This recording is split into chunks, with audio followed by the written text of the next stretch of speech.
Hello. Okay, so we commencing the 19th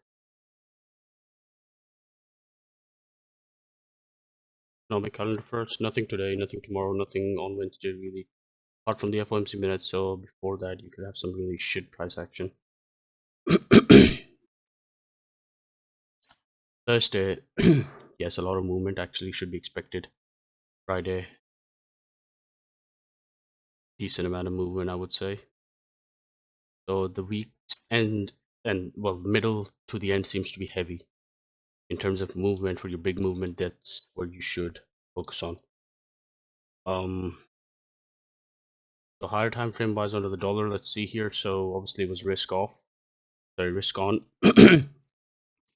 So we've already hit the two risk on targets, previous weekly low and previous daily low, and we're really close to this previous, technically previous. What was this again? So this was actually previous weekly low. This one here just hit that, and this target, the fair value gap I highlighted here, we are really close to that as well. We already hit the top part of it, midpoint, and the lower part is really close now. So that's the focus. But the Monday open seems to go right to that direction. Typically, that is a signature for a messy week, basically. A week where it's gonna be like not the cleanest. Okay, the direction could still be right, because most of the time I am on that like 80% time correct weekly direction. But it's just that how it delivers is what makes it tricky to ascertain as to what's actually going on. So, what's the cleanest move? The cleanest move is if I'm expecting it to go lower, right? Then I would have, for it to be a cleaner environment, I would expect this to stay intact, not get rated. Key focus early week till Wednesday should have been these two CBs 4 hour, and then only after midweek lower, and then after that market structure lower is when I would look at the risk on, look at these. So that's a clean week, obviously. Now with obviously not a clean week because this month and rest clean week. So with these, you can see here it rated the target first, so-called drawn liquidity for the week. It actually went there first. Okay, now direction, but because we went there first, what can many times happen is they can start the week by doing that, go to that direction, right? Because they can do a double manipulation, right? So this will bait shorts in that are right, so to speak, because they're in the right direction, right? Then they take it up, okay?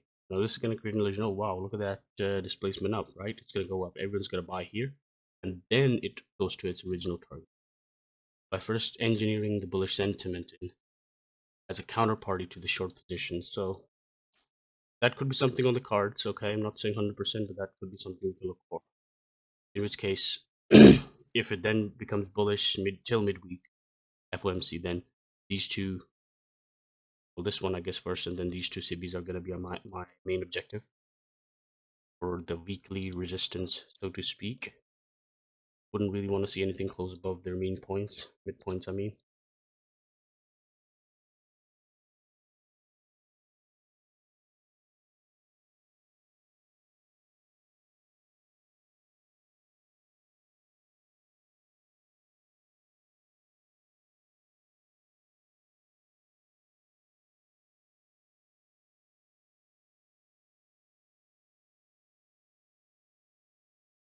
These two. Okay, and likewise here. So this, I think, still the drawn liquidity, okay? And then here, this buy side in the long term can be the drawn liquidity. This,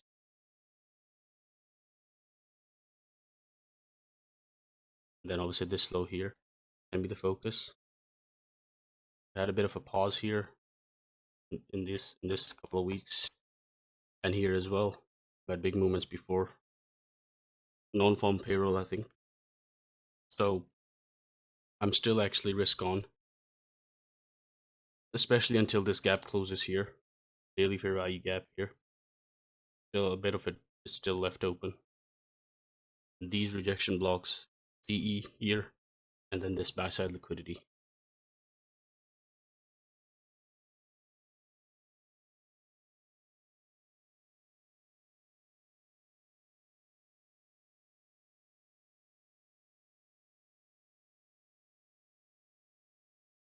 That is for me to keep an eye on still.